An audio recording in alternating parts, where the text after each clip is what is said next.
When I was away, my parents sold my dream home to fund my brother's lavish wedding. Dad sneered, "Your house spot is ring." I just smiled. "Why are you smiling?" He barked. I replied, "Because my name is Harrison. I am 34 years old, and I work as an independent business strategist. If you were to look at my life from the outside today, you would probably think I had it pretty good. I have built a solid career, I am completely financially independent, and I do not have to rely on anyone to keep a roof over my head." But getting to this point was not a straight line, and it certainly was not paved with family support. To truly understand the absolute madness of what my family did to me, you need to understand the toxic ecosystem I grew up in. I left my parents' house in California the very second I turned 18. I packed my bags, walked out the front door, and never asked them for a single dime again. The reason was simple. In my family, love was not something given equally. It was a currency, and almost all of it was spent on my younger brother, Donovan. Donovan is 30 years old now, but emotionally and financially, he might as well be 13. He is the classic golden boy, the family's fragile little prince who could never do any wrong. Growing up, the difference in how we were treated was not just noticeable, it was suffocating. While I was working double shifts at a local diner during high school just to pay for my own clothes and college applications, Donovan was throwing tantrums because our parents bought him the wrong color car for his 16th birthday. And the craziest part? They actually apologized to him and traded it in. Donovan has never held a job for more than 6 months in his entire life. He always has an excuse. The boss was too demanding, the hours were unfair, the commute was too long, or my personal favorite, the company culture was stifling his creative energy. But my parents, Gregory and Cynthia, bought every single word of it. My mother, Cynthia, suffers from a severe case of savior complex. She needs to feel indispensable. By keeping Donovan completely helpless and dependent on her, she gets to play the hero every single day. She cooks his meals, does his laundry, and quietly slips cash into his wallet. My father, Gregory, is just as guilty. He is a man who measures family loyalty by absolute submission. He uses his financial support to control the narrative in the house. Because I chose to be independent, because I did not need his money, I was viewed as the outsider. I was the rebellious, cold son, simply because I refused to play their twisted game of dependency. I used to be angry about it when I was younger.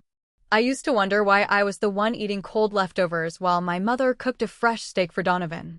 But as I got older, that anger faded into a deep, heavy exhaustion. I realized they were not just hurting me, they were crippling him. They were turning him into a man-child who would never be able to survive the real world. But I kept my mouth shut. I focused on my grades, my jobs, and my future. I decided early on that my success would be my revenge. I did not want their money, and I certainly did not want their conditional love. I just wanted to build a life where no one could ever hold anything over my head. And for a long time, I thought I had succeeded. I thought establishing boundaries and keeping my distance was enough to protect myself. I was incredibly wrong. I underestimated just how deep their entitlement ran, and I underestimated what they were willing to destroy to protect their golden boy. While my parents were busy turning my brother into a useless dependent, I had exactly one person in my corner. My grandfather, Winston. Grandpa Winston was a tough, self-made man.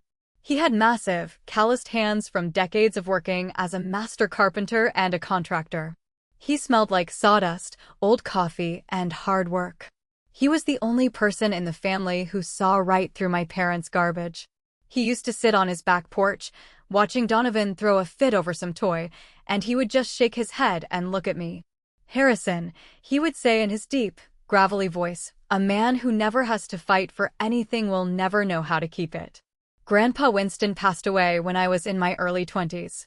It broke my heart, but what he left behind changed the entire trajectory of my life.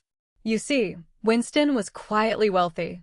He had invested his construction money into real estate over the decades, and when he died, he left behind a trust fund worth roughly $2 million. But Winston was a smart man. He knew that if he just handed a giant pile of cash to my parents or my brother, they would blow it all in a few years on useless luxury items and bad investments. So, he set up the trust with incredibly strict, ironclad conditions.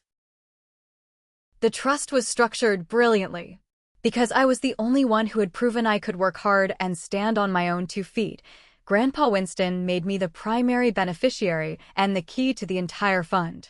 The rules were clear. I was granted access to a small portion of my inheritance early, specifically to help me establish myself. However, the rest of the family's shares, including my parents' portion and Donovan's portion, were completely locked away. They could not touch a single penny until I turned 35 years old. Winston's logic was that by the time I was 35, I would be mature enough to manage the family's financial dynamics and maybe, just maybe, my brother would have learned how to be a real adult by then. But the most crucial part of Grandpa Winston's trust, the part that my family clearly underestimated or arrogantly forgot, was the protective forfeiture clause. Winston had his lawyers write a very specific penalty into the legal documents. The clause stated that if any beneficiary attempted to misappropriate, steal, forge, or unlawfully sell any assets belonging to the trust before the distribution date, they would immediately and permanently forfeit their entire inheritance. Period. No second chances, no legal loopholes. I remember sitting in the attorney's office when I was younger, listening to the terms being read. I felt a profound sense of gratitude. Even from beyond the grave, my grandfather was looking out for me. He was protecting me from the exact people who were supposed to be my family. He did not just leave me money, he left me a shield. He gave me the tools to build my life and the armor to defend it. I took those early funds, that small percentage he allowed me to access, and I promised myself I would not waste a single cent. I was going to honor his legacy and build something real. I had no idea that years later, that very trust document would become the executioner's axe for my family's financial future. With the initial funds released from Grandpa Winston's trust, I did not go out and buy a flashy sports car or take a luxury vacation to the Maldives. I bought a house. But it was not just any house. It was a beautiful, historic, single-story craftsman home in a quiet suburban neighborhood in California. When I bought it, it was a total disaster. The paint was peeling, the oak floors were scratched and dull, and the yard was an overgrown jungle. But it had good bones. It had wide porches, thick wooden beams, and gorgeous stained glass windows in the living room. Most importantly, it was mine. It was the physical manifestation of my independence. Because I had used trust funds to make the down payment and secure the mortgage, the house was legally shielded under the umbrella of the trust until I reached the age of 35. It was considered a trust asset, legally protected and tied to the strict conditions my grandfather had set. I spent the next several years pouring every ounce of my free time, sweat, and savings into restoring that house. I spent countless late nights on my hands and knees sanding the original hardwood floors until my fingers bled. I replastered the walls, I fixed the leaky roof, and I spent an entire spring digging up the dead backyard to plant a massive, vibrant rose garden. I chose crimson and white roses to honor my grandmother, who used to love them. That house was not just property to me. It was my psychological fortress. When I walked through that heavy wooden front door and locked it behind me, the chaos, the favoritism, and the toxic energy of my family disappeared. I was safe. I was proud. I had created a sanctuary with my own 2 hands. Of course, my family did not see it that way. I remember the one and only time I invited them over for dinner to celebrate finishing the renovations. It was a complete disaster. Donovan walked into my living room, looked at the original brick fireplace I had spent weeks cleaning, and scoffed. "Why did you buy such an old dump?" he sneered, kicking at the baseboards. "With Grandpa's money, you could have bought a modern condo downtown with a pool. This place smells like an antique shop." My mother was not any better. She complained about the dust, she criticized the vintage layout of the kitchen, and she loudly whispered to my father that I was wasting my youth playing carpenter. Gregory just looked around with cold indifference. Not a single word of pride. Not one compliment on the hard work I had put in. They sat at my dining table, eating the food I prepared, and made me feel like a fool for valuing history and hard work over flashy, empty luxury. I just smiled and nodded through that dinner, counting the minutes until they left. I did not care what they thought.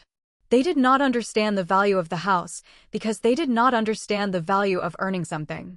Donovan only knew how to take, and my parents only knew how to give to him. When they finally drove away that night, I stood on my front porch, breathed in the scent of my blooming rose garden, and felt a deep wave of peace. I had my sanctuary, and they had their delusions. I assumed we would just continue living our separate lives. I had my secure, quiet world, and they had their messy, dependent reality. I never could have imagined that they would soon look at my sanctuary and see nothing but a piggy bank to smash open for their golden boy. The absolute nightmare truly began when Donovan announced his engagement. He had been dating a girl named Vanessa for about a year. Vanessa came from a very wealthy, status-obsessed family. Her parents were the type of people who judged your worth by the logo on your car and the zip code of your house. How Donovan managed to keep her around is still a mystery to me, but I suspect he played the role of the misunderstood, struggling entrepreneur perfectly. The trouble started when Vanessa's family made it clear they expected a wedding that matched their social standing. They were not interested in a quiet church ceremony and a reception at a local banquet hall. They wanted an event. Specifically, they wanted a lavish, multi-day destination wedding at a historic villa in Italy.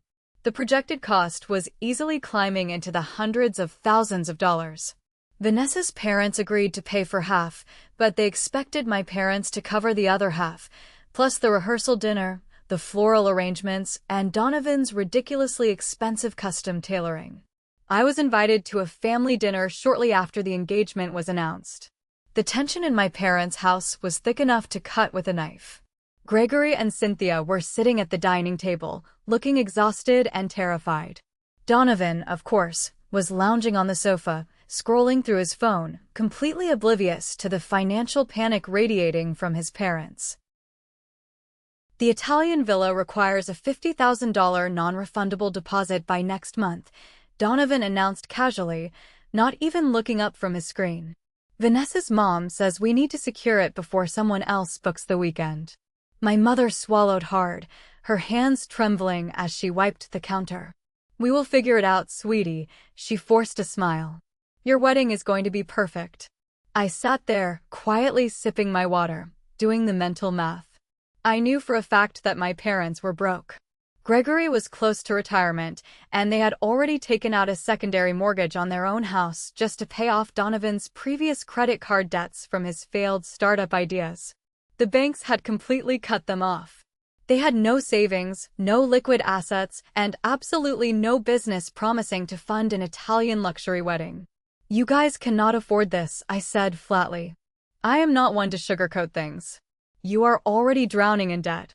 Tell Vanessa's family you need to do something local. Donovan, you do not even have a job. How are you going to pay for the flights, let alone a villa? Donovan finally looked up, his face twisting in anger. Shut up, Harrison.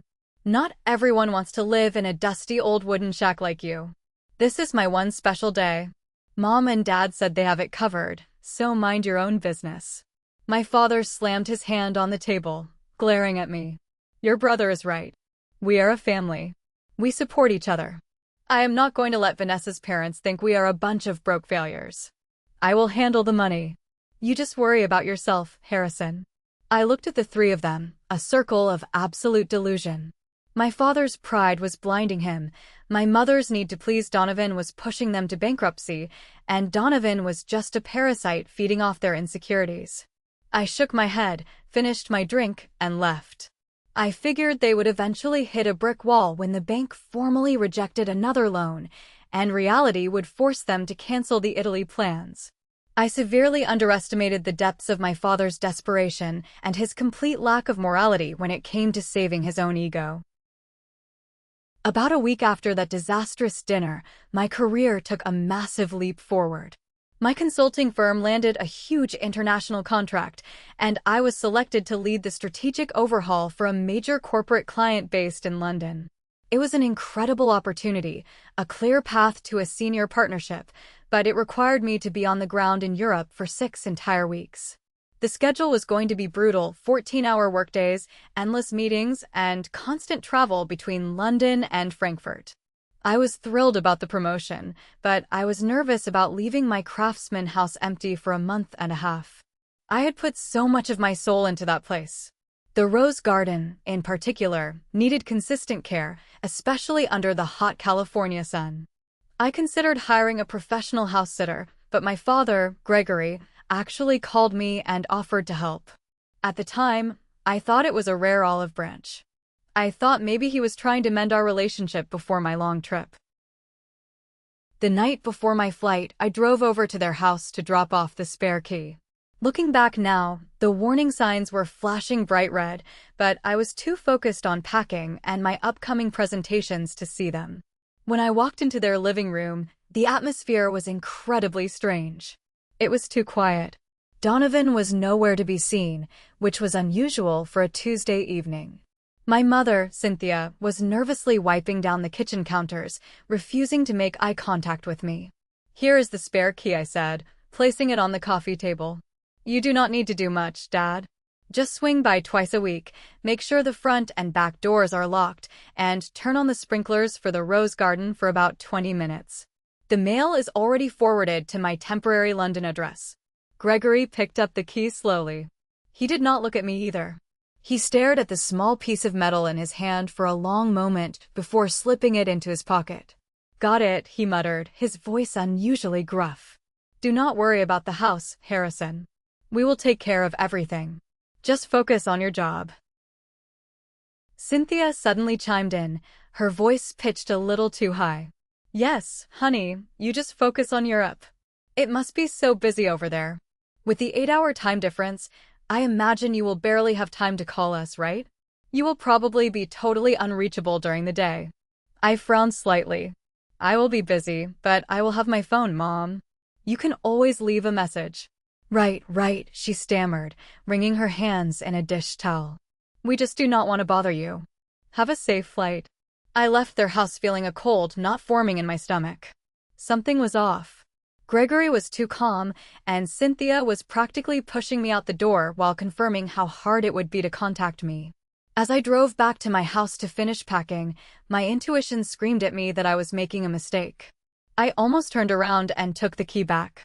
But I told myself I was just being paranoid. I told myself that despite all our issues, despite the toxic favoritism and the money problems, they were still my parents. They would never actually cross the line into criminality. I locked my heavy wooden front door the next morning, took a cab to the airport, and flew across the ocean, completely unaware that I had just handed the keys of my sanctuary to a pack of desperate wolves.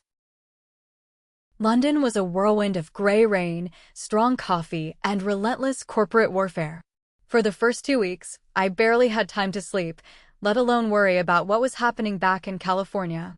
I was leading board meetings, restructuring departments, and fighting for every inch of strategic advantage for my client.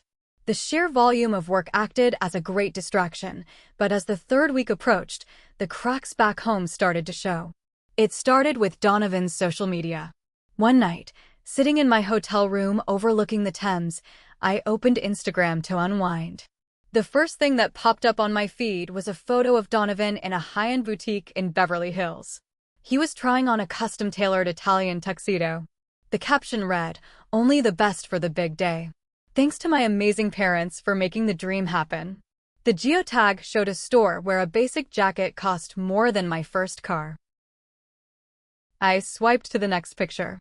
It was a screenshot of a confirmed wire transfer to the historic villa in Italy, the non-refundable deposit they supposedly could not afford just a few weeks ago. My heart rate spiked.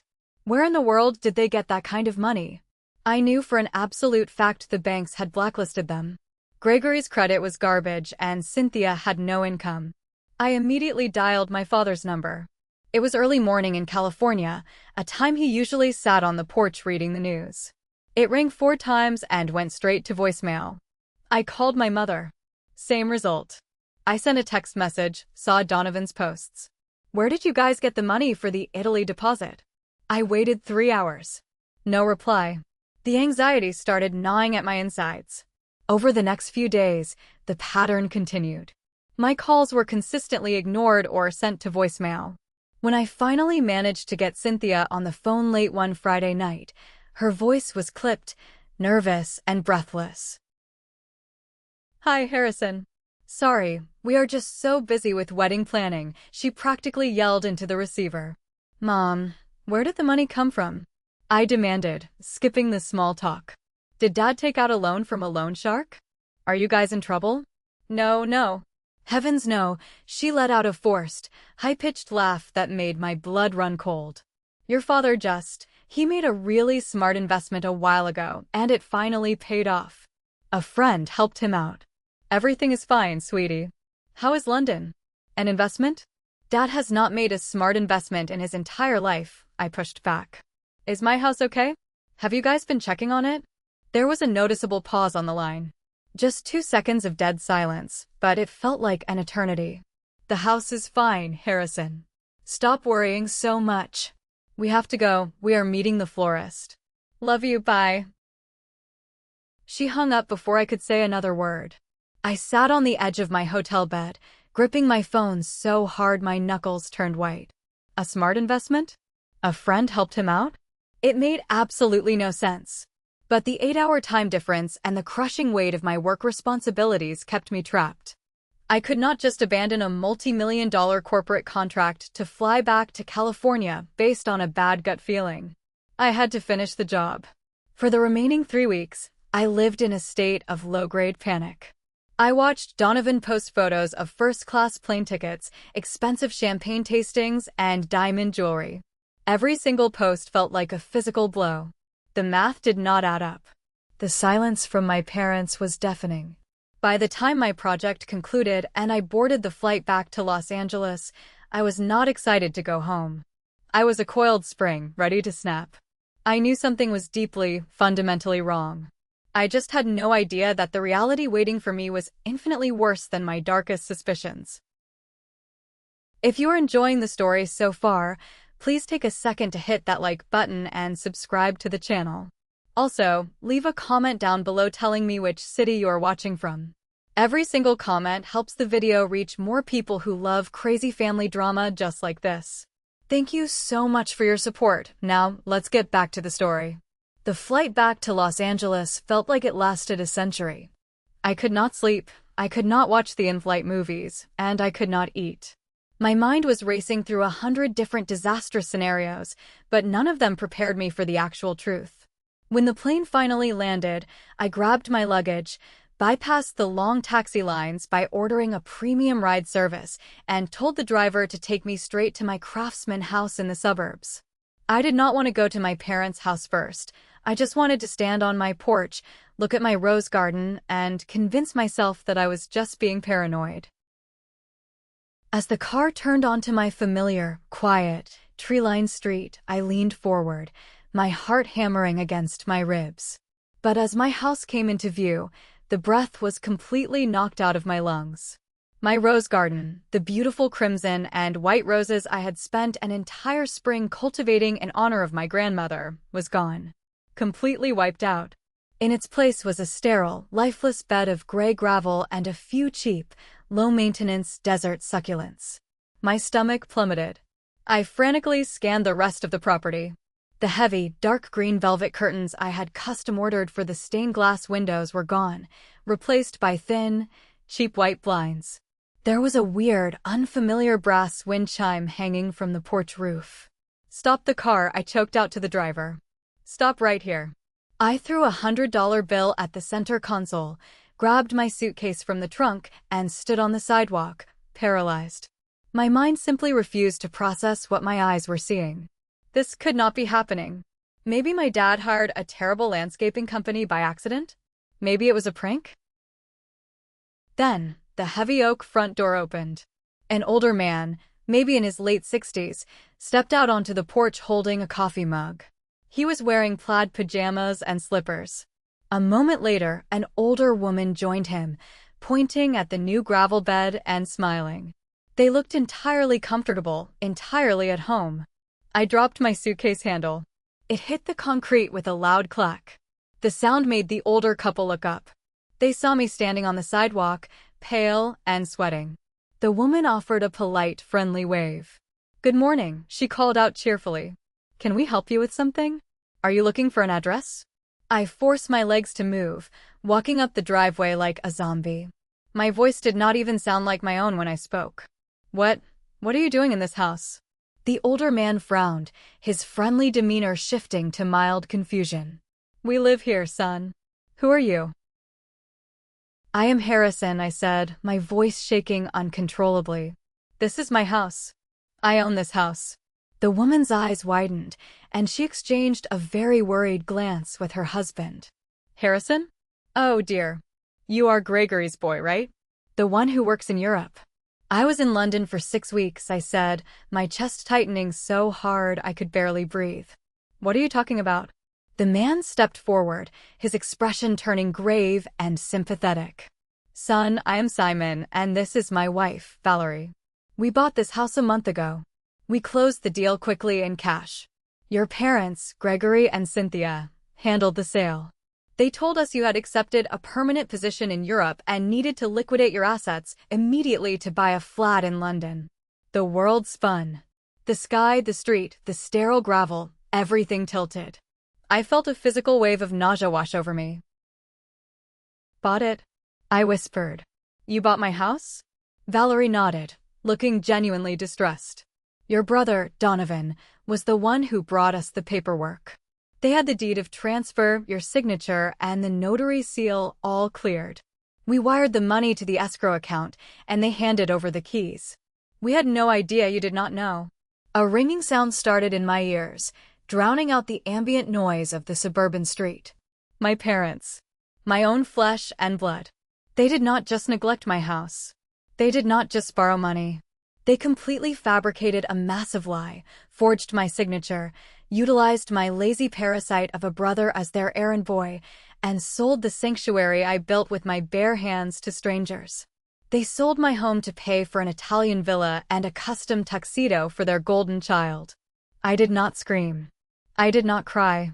A terrifying, icy calm washed over my entire nervous system. I looked at Simon and Valerie, nodded slowly, and picked up my suitcase. "I am sorry to bother you," I said in a dead, hollow voice. "Enjoy your morning." I turned around, pulled my phone from my pocket, and ordered another car. I was going to my parents' house. And I was going to burn their entire world to the ground. I did not go to the police right away. I did not call my lawyer yet.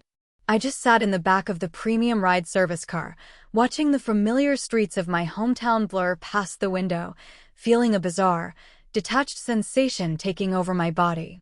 The sheer magnitude of the betrayal was so massive that my brain had temporarily shut down my emotional receptors just to keep me functioning.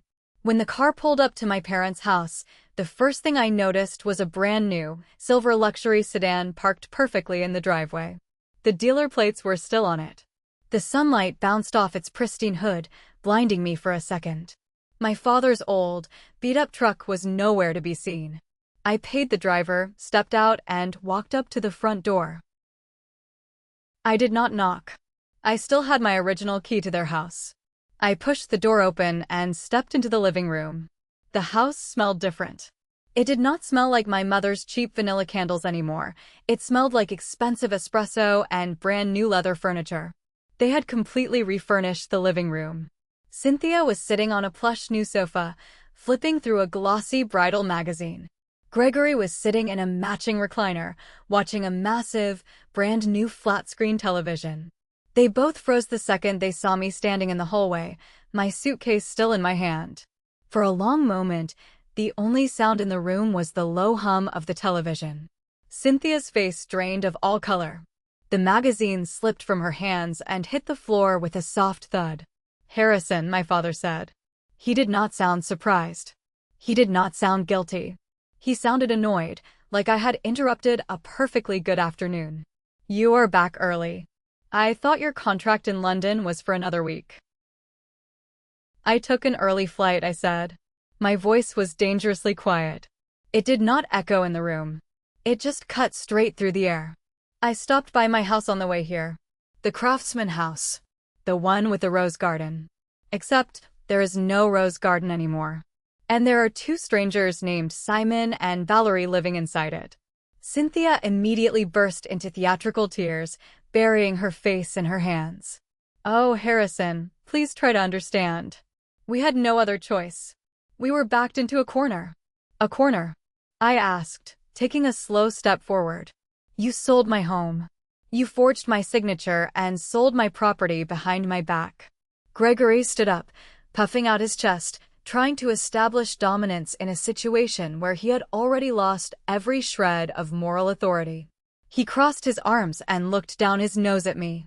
He actually had the audacity to sneer. Do not use that tone with me in my own house, my father barked. You have always been selfish, Harrison. You have a massive corporate job, you make more money than all of us combined, and you were just sitting on that property like a greedy dragon. Your brother needed help. His fiancé's family was going to humiliate us. We needed the cash. Your house bought his ring. Your house paid for his Italian villa. It paid for our new car, too. Consider it your contribution to this family. I stared at the man who helped bring me into this world. He felt absolutely zero remorse. He genuinely believed that because I was successful, he was entitled to harvest my achievements to feed his golden child. He thought I was just going to yell, throw a tantrum, and eventually accept it because we shared the same blood. I did not scream. I did not throw a punch. I did not break his new television. All the boiling rage inside of me suddenly condensed into a block of absolute, sub-zero ice. The corners of my mouth twitched upward. I started to smile. It was not a happy smile. It was the kind of smile a predator gets right before the trap snaps shut. Why are you smiling? My father snapped, his false bravado wavering for just a fraction of a second.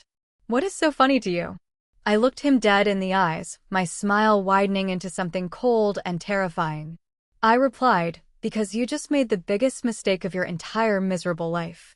I turned around, walked out the front door, and let it slam shut behind me. I did not need to hear another word. I had my confession, and now I was going to ruin them. I checked into a hotel downtown, dropped my bags in the room, and immediately walked to a quiet diner across the street. I needed caffeine, and I needed legal counsel. I pulled out my phone and called Felix. Felix and I went to the same university. We bonded over late-night study sessions and shared a mutual hatred for people who coasted through life on other people's money. Today, Felix was a ruthless, highly successful litigation attorney specializing in property and estate law. He was exactly the kind of monster I needed in my corner. He met me at the diner less than an hour later. He slid into the vinyl booth across from me, ordered a black coffee, and told me to talk. I laid out the entire situation from start to finish. I told him about the 6 weeks in London, Donovan's sudden influx of wedding funds, the strangers living in my house, and my father's arrogant confession just an hour prior. I spoke clearly, omitting no details, keeping my emotions entirely detached. Felix did not interrupt me once. He listened intently, his sharp eyes calculating every single variable. When I finally finished speaking, he tapped his fingers against the side of his ceramic coffee mug, a slow, predatory grin spreading across his face. Harrison, Felix said, leaning forward across the table, lowering his voice.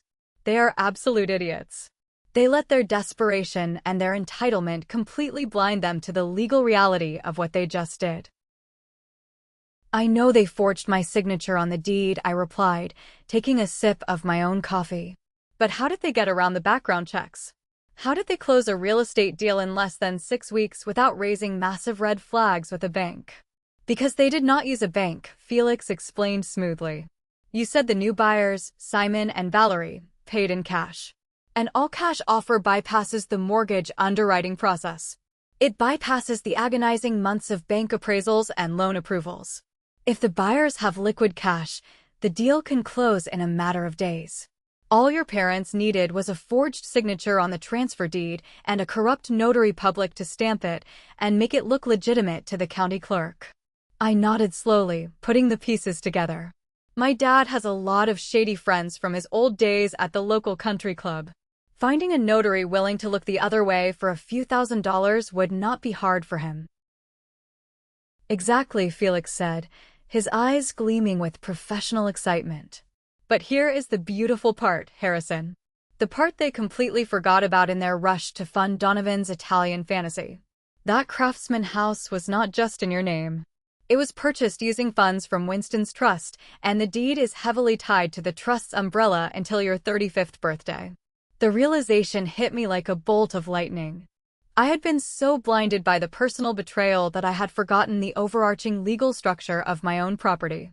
It is a trust asset, I whispered, the icy satisfaction returning to my chest. Bingo, Felix pointed a finger at me. Your parents did not just commit standard real estate fraud and forgery. They committed federal wire fraud, and they unlawfully liquidated a protected asset belonging to a multi-million-dollar trust fund. They did not just steal from you, Harrison. In the eyes of the law, they stole from Winston's estate. I leaned back against the vinyl booth, staring at the ceiling. Grandpa Winston was still protecting me. Even from the grave, the old man had built a fortress around me that my parents had just recklessly dynamited, unaware that the blast was going to collapse directly onto their own heads. What is the first step? I asked, looking back down at Felix. I do not want to just sue them. I want to utterly dismantle them. I want the money gone, the wedding canceled, and my house back. The first step is documentation, Felix said, pulling a notepad from his leather briefcase. We need the paper trail. We need to go to the county clerk's office and pull the exact deed they filed. We need to identify the notary who stamped it. We do not tip them off. We do not send a cease and desist. We let them keep spending the money. We let them get incredibly comfortable. And then, we drop a nuclear bomb on their entire existence. The next morning, Felix and I walked into the county clerk's office right as the doors opened. The air inside smelled like old paper, floor wax, and bureaucracy. I requested the public property records for my address, and within 20 minutes, a clerk handed me a freshly printed copy of the transfer deed. I took the documents to a quiet bench in the hallway and laid them out. Seeing it on paper made it viscerally real. There it was, an all-cash quick sale contract.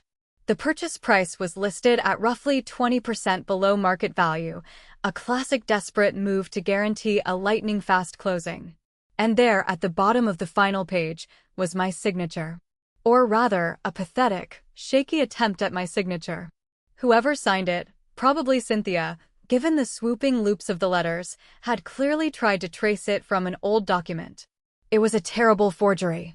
Any half-decent handwriting expert would tear it apart in 5 minutes. But my eyes immediately jumped to the official notary seal stamped next to the fake signature. The name on the stamp was Mitchell. I recognized that name immediately. Mitchell was an old drinking buddy of my father's. They used to play poker in our garage when I was a teenager. Mitchell was a guy who was always chronically short on cash, always complaining about alimony payments, and always looking for a shortcut. He was a licensed notary, but he was also a man who would gladly sell his own integrity for a stack of $100 bills. We have the notary, I told Felix, tapping the stamp on the paper. It is one of my dad's old gambling friends. If we pressure him, he will fold like a cheap lawn chair. Felix took a photo of the deed with his phone. Excellent. But we need to establish a solid connection before we drag him into a deposition. We need proof that your father orchestrated this. I spent the next 3 days turning into a private investigator. I knew Mitchell frequented a rundown dive bar on the edge of town, a place that smelled like stale beer and broken dreams. I parked my rental car across the street from the bar for 3 consecutive evenings, waiting in the shadows. On the 3rd night, my patience paid off. My father's shiny new luxury sedan pulled into the gravel parking lot. Gregory stepped out, looking nervously over his shoulder, and walked into the bar. I grabbed my camera, crossed the street, and slipped in through the side door. The lighting was terrible, which worked in my favor. I found a booth in the back corner and ordered a club soda. Sure enough, sitting in a booth near the bathrooms were my father and Mitchell. I pulled out my phone and discreetly recorded them. I could not hear every single word over the loud jukebox, but I caught enough. I heard Mitchell nervously ask if the European kid was going to make a fuss. I heard my father laugh confidently and tell Mitchell not to worry, that he had slipped him an extra $2,000 to keep his mouth permanently shut. I hit stop on the recording, paid for my drink, and walked out into the cool night air. My heart was pounding, not out of fear, but out of pure, unadulterated adrenaline. I had the forged deed. I had the corrupt notary. I had a recorded admission of bribery. The trap was fully constructed. All I needed now was the executioner. I sent the audio file and the photos to Felix. Within 5 minutes, my phone rang.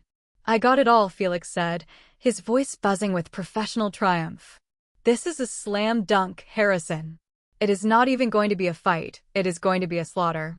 I just got off the phone with Mr. Gallagher, the senior attorney managing your grandfather's trust fund. He reviewed the documents we pulled from the county clerk. He wants to see you in his office tomorrow morning at 9 sharp. Dress well. We are preparing the heavy artillery." I drove back to my hotel room that night and slept better than I had in 6 weeks. The anxiety was completely gone. The lingering sadness of losing my family was entirely burned away by the righteous fire of justice. They had dug their own grave, bought their own headstone, and tomorrow, I was going to help Mr. Gallagher push them in. Mr. Gallagher's law office was located in a high-rise building downtown, exuding an aura of old money and absolute authority. The walls were paneled in dark mahogany, the shelves were lined with thick, leather-bound legal volumes, and the view overlooked the entire city. Mr. Gallagher himself was a man in his late 60s, with piercing silver eyes and a posture as straight as a steel rod. He was Grandpa Winston's most trusted advisor, and he respected my grandfather immensely. When Felix and I walked into his office, Mr. Gallagher did not offer a warm smile. He looked furious. He had the forged deed sitting in the center of his massive oak desk, right next to the thick binder that contained the original trust mandate. "Have a seat, Harrison," Mr. Gallagher instructed, his voice low and rumbling with contained anger. "I have reviewed the county records. I have listened to the audio file your attorney provided. What your parents and your brother have done is not merely a betrayal of you. It is a direct, egregious violation of Winston's final wishes. And I do not tolerate people tampering with my clients' estates." I sat down, keeping my posture perfectly straight. "I want my house back, Mr. Gallagher. And I want them to face the consequences of what they did." "You will get your house back," Mr. Gallagher stated firmly. "Because the sale was executed through fraud, forgery, and the unlawful transfer of a trust asset, the transaction is legally void. We will file an emergency injunction tomorrow. The county will reverse the deed. The buyers, Simon and Valerie, will be forced to vacate, and your parents will be legally obligated to refund them every single penny of the cash purchase. If they cannot produce the cash, they will have to liquidate their own assets to cover the debt, or face immediate prison time for wire fraud." I nodded, absorbing the magnitude of the financial ruin hanging over my parents. But Felix leaned forward, resting his elbows on his knees. "Tell him about the clause, Mr. Gallagher," Felix said quietly. "Tell him about the real penalty." Mr. Gallagher opened the thick leather binder. He flipped through several heavy, parchment-like pages until he reached a section highlighted in red ink. He adjusted his reading glasses and looked directly at me. "Your grandfather knew your family was financially reckless, Harrison. That is why he locked their shares of the inheritance away until you reached the age of 35. However, he also included a protective measure.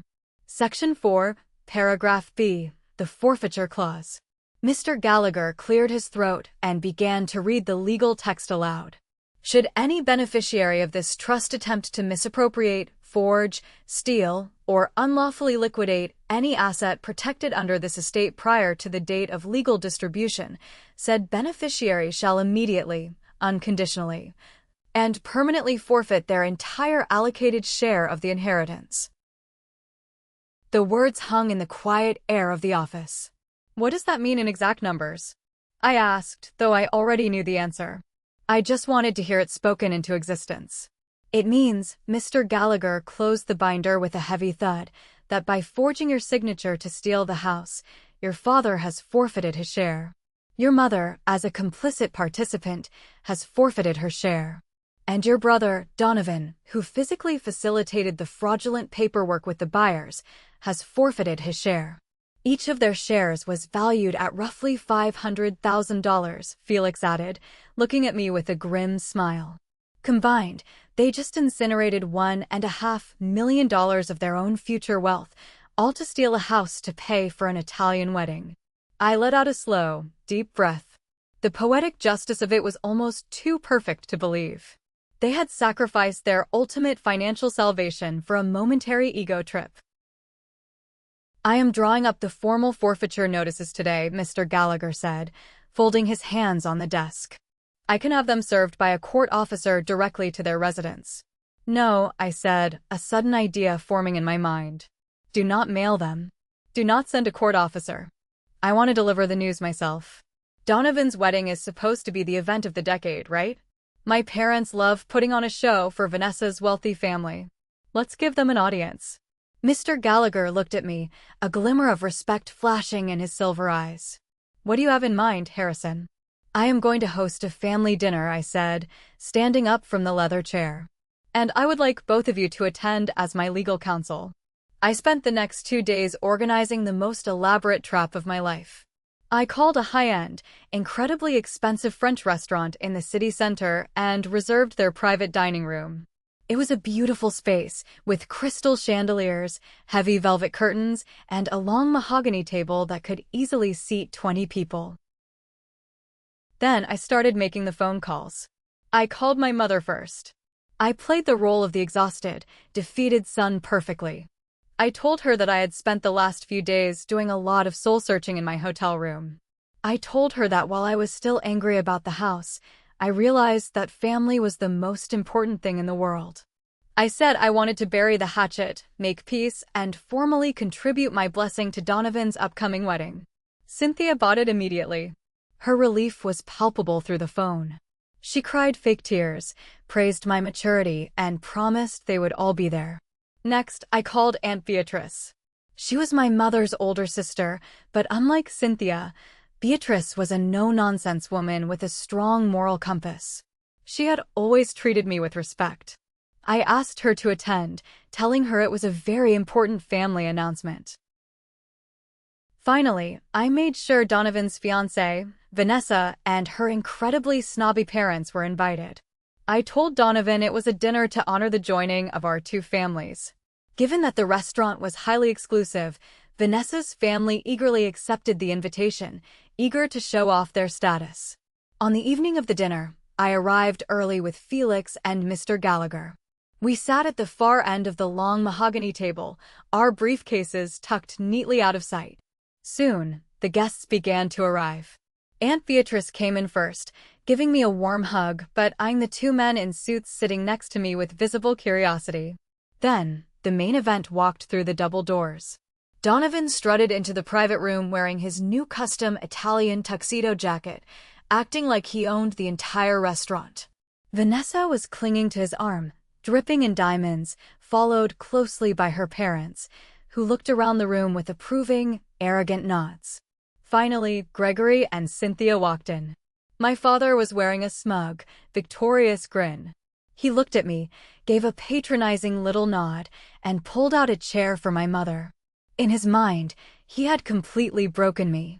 He thought he had successfully stolen my house, funded his golden boy, and forced me into submission.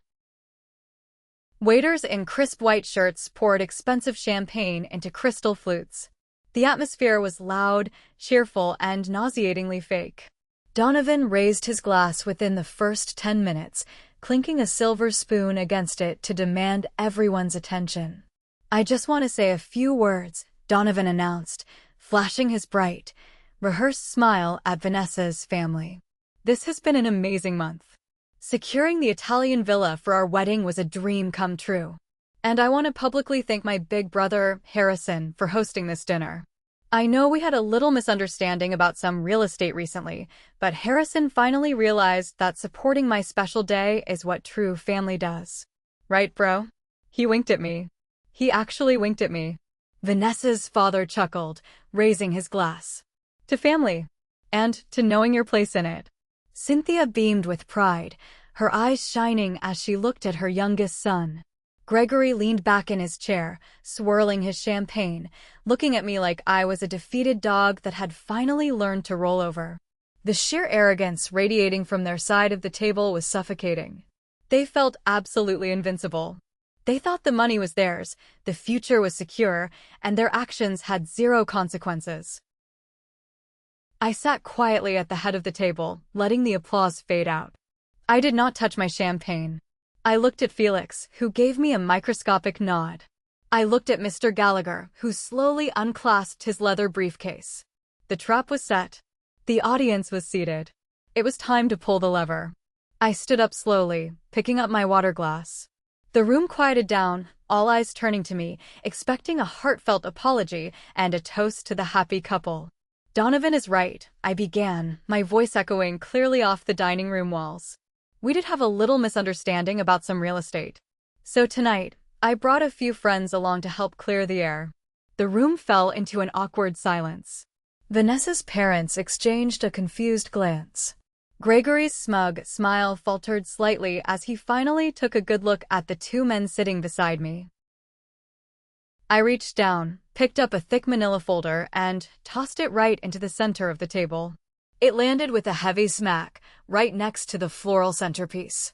Let's talk about that real estate misunderstanding, I said, my voice losing all warmth, dropping into a cold, clinical tone. While I was working 80-hour weeks in Europe, my parents and my brother conspired to sell my craftsman house. They forged my signature on a transfer deed, bribed a corrupt notary named Mitchell to stamp it, and sold the property to an elderly couple for a massive pile of cash just to pay for Donovan's destination wedding. Gasps erupted around the table. Aunt Beatrice clamped a hand over her mouth. Vanessa's mother let out a sharp gasp, spilling a drop of champagne on her silk dress. Harrison! Cynthia shrieked, her face turning chalk white. Have you lost your mind? You promised we were making peace. You are humiliating us in front of Vanessa's family. Shut your mouth, Cynthia, Aunt Beatrice snapped, turning a furious glare on her sister. Let the boy speak. Gregory slammed his fist on the table, rattling the silverware. This is a lie. You gave us permission. You told us to sell it. You are just jealous of your brother, you ungrateful wretch.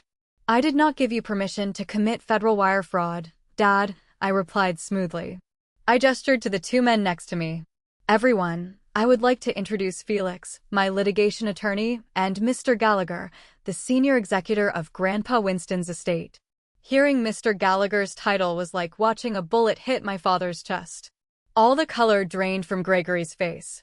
He collapsed back into his chair, his mouth hanging open. He knew exactly who Mr. Gallagher was, and he suddenly realized the catastrophic mistake he had made. Mr. Gallagher stood up, adjusting his suit jacket.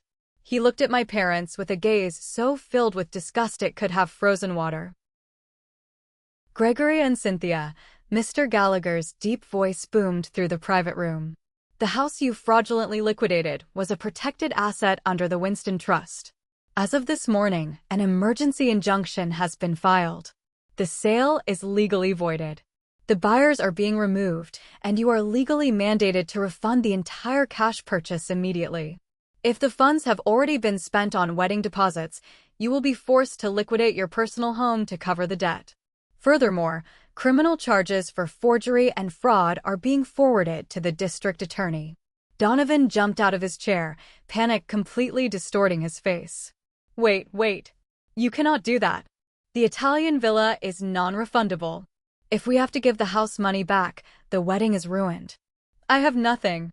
Oh, it gets worse, Donovan, Felix chimed in, leaning forward with a terrifyingly cheerful smile. Mr. Gallagher, would you care to read the forfeiture clause for the golden boy? Mr. Gallagher pulled a formal document from his briefcase. According to Section 4 of the Trust Mandate, any beneficiary who participates in the forgery or theft of trust assets is immediately stripped of their inheritance. Gregory, Cynthia, and Donovan. By stealing a house worth a few $100,000, you have successfully triggered the penalty clause. You have permanently forfeited your future inheritance. A combined total of $1.5 million is gone forever. The reaction was apocalyptic. Cynthia let out a guttural wail and buried her head in her arms, sobbing uncontrollably. Gregory sat entirely paralyzed, staring blankly at the wall as his entire financial future evaporated before his eyes. But Donovan's reaction was the best. He grabbed his hair, screaming hysterically at my parents. "You idiots! You told me it was safe. You told me he would not do anything. You ruined my life. Vanessa, tell them. Tell them we are still getting married." He reached for Vanessa, but she physically recoiled from him. Her father stood up, his face purple with rage and embarrassment. "Do not touch my daughter," he snarled. "We are leaving. This engagement is over. You are nothing but a family of broke, fraudulent criminals." Vanessa threw her engagement ring onto the table. It bounced off a wine glass and landed next to the forged deed. She and her parents stormed out of the restaurant without looking back. Donovan fell to his knees, openly weeping on the expensive carpet. I stood there, watching the empire of favoritism and entitlement burn to the ground. I picked up my water glass, took a slow sip, and walked out the door. The fallout over the next few months was absolute, unmitigated devastation for my family, and a masterclass in the ruthless efficiency of the legal system. Mr. Gallagher was not bluffing. The district attorney picked up the case immediately, presented with the mountain of undeniable evidence Felix and I had handed them on a silver platter. Gregory and Cynthia narrowly avoided serving time in a federal penitentiary, primarily because they were first-time offenders and they pled guilty to everything to avoid a lengthy trial. However, the judge showed them absolutely zero sympathy. They were sentenced to 5 years of strict probation, hundreds of hours of community service, and massive legal fines. The worst blow, however, was the financial restitution. The court ordered them to repay every single penny to Simon and Valerie, the innocent couple who had purchased my house. Because Donovan had already blown a massive chunk of that cash on non-refundable deposits for the Italian villa, custom suits, and first-class flights, my parents did not have enough liquid cash to cover the refund. They were forced to take out a crippling, high-interest mortgage on their own home just to stay out of prison. They went from anticipating a luxurious retirement funded by my grandfather's trust to working menial retail jobs in their late 60s just to pay off the massive mountain of debt they had created. Donovan's life imploded spectacularly. Without Vanessa's wealthy family to prop him up, and without my parents' money to fund his lazy lifestyle, he hit rock bottom. He was slapped with massive civil penalties for his role in facilitating the fraudulent sale. Last I heard from Aunt Beatrice, Donovan was living in a tiny, rundown studio apartment across the state, working the night shift at a fast food restaurant, barely scraping together enough money to pay his legal fees. The golden boy had finally been forced to face the real world, and it was crushing him. As for me, the court voided the fraudulent sale completely. Simon and Valerie got their money back from my parents' forced mortgage, and the deed to the Craftsman house was officially restored to my name, rightfully protected under the trust once again. The day I finally moved back in, I stood on the front porch and took a deep breath. The wind chimes were gone. The cheap white blinds were in the trash. The front yard was still a sterile patch of gray gravel, but that was fine. I drove to the local nursery, bought a truckload of fresh soil and several dozen crimson and white rose bushes. I spent the entire weekend on my hands and knees, digging in the dirt, sweating under the California sun, replanting the garden I had built to honor my grandmother. With every bush I planted, I felt a piece of the trauma and the betrayal leaving my body, returning to the earth. When my 35th birthday finally arrived, the conditions of Grandpa Winston's trust were formally executed. Because my parents and Donovan had forfeited their shares, the entire remainder of the estate defaulted to me. I did not need millions of dollars to be happy. I already had my career, my independence, and my sanctuary. So, I took the majority of their forfeited shares and worked with Mr. Gallagher to establish the Winston Memorial Foundation. It is a scholarship fund specifically designed for young adults who come from broken or toxic households, providing them with the financial tools to escape, go to college, and build their own independent lives. Every semester, I receive letters from students thanking me for the scholarship, telling me how it changed their lives. Reading those letters brings me a profound sense of peace. I turned my family's greed into someone else's salvation. I have not spoken to my parents or my brother since that night in the restaurant. They are completely blocked on my phone, my emails, and my life. Aunt Beatrice tells me they are miserable, drowning in debt, and constantly leaving voicemails begging for a second chance, begging for me to dip into the trust to save them from the financial hell they created. I do not listen to them. I sit on my porch, I drink my coffee, and I watch my roses bloom. They say family is everything, but when the people who brought you into this world conspire to destroy your hard work to feed their golden child's ego, walking away is not just an option, it is survival. They're drowning in debt right now, leaving voicemails begging for a second chance. Tell me, am I wrong for completely cutting them out of my life forever, or should I have shown them the mercy they never showed me? Thanks for watching. If you have not subscribed yet, make sure to hit that subscribe button and ring the notification bell so you never miss out on these stories. Leave your final verdict in the comments below, and I will see you in the next video.